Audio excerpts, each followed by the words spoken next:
Hi guys, samahan niyo ako. Maghahatid lang naman ako sa anak ko. At hindi ko nga naiintindihan tong anak ko. Ipapasok na nga lang sa school. Dala-dala pa niya yung mga laruan niya.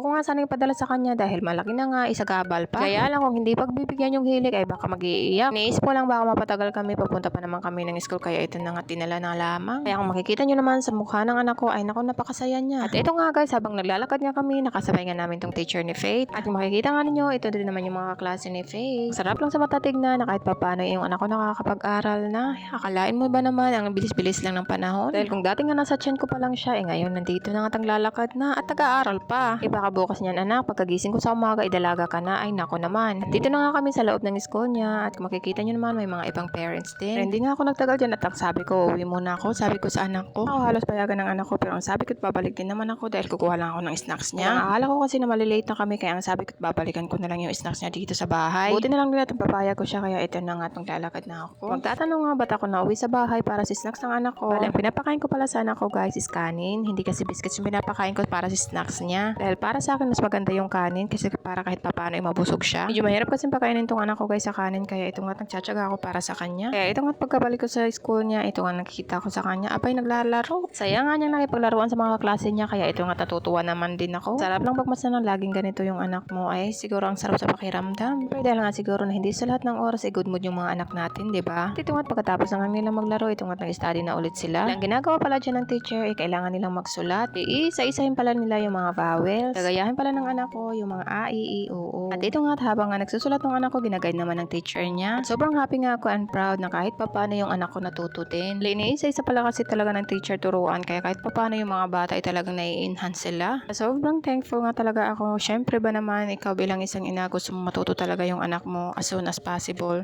as fast. Habang tinitignan ko nga tong anak ko, sobrang saya nga ng puso ko. Alam ko anak na hindi pa to yung tatahakin mo balang araw pero alam ko one day na kaya mo. Mananatili nga ako nandito sa tabi mo to guide you, to love you, and to support. Kaligayahan namin mga magulang makapagtapos ng pag-aaral yung mga anak namin. Isa na ako doon para sa iyo anak. Alam kong hindi madali ang buhay pero pagtatrabahuan natin. Na magsisipag ka lang din at magtsatsaga sa pag-aaral mo. Pinagdarasal ko talaga sa araw-araw na sana okay kapag laki mo. Tipong may takot ka sa Diyos, mabait, at kahit ano pa. Yun talaga yung importante sa lahat-lahat. At ito na nga guys, nandito na siya sa last part. Sa recitation pala nila ngayon guys, siya pala yung nangunguna. Buti na lang din talaga tong anak ko, hindi siya mahihain pagdating sa mga ganitong bagay. May mga kaklase pa ngayon ng anak ko na nahihiya pa silang magpe-perform. Dahil nga nagsisimula pa lang sila sa pag-aaral, syempre maiintindihan mo sila kung paano sila ganoon. Buti na lang din talaga tong anak ko, isa na siya sa mga tao kaya hindi siya ganito. Dahil nga siguro maraming tao kasi lagi sa bahay namin kaya nasasanay siyang ganoon. Kamo guys, pag may bisita kami dito sa bahay, siya pa talaga yung unang nag-i-entertain. Pero usog na lang talaga pero madaldal kasi talaga tong anak ko. Kailangan pag nagsasalita siya, kailangan mo talaga siyang sagutin. At hindi lang sagot guys, kailangan mo pang ipaliwanag kung ano yung mga tinatanong niya sa'yo. Dahil kung hindi talaga, hindi kanya titigilan. Magkataon nga, baka iyakan ka pa niya. Para sa akin, mas okay siya na nagtatanong kasi para kahit papaano may matutunan. Kaya hanggang dito na lang guys. Thank you for watching. Bye. God bless.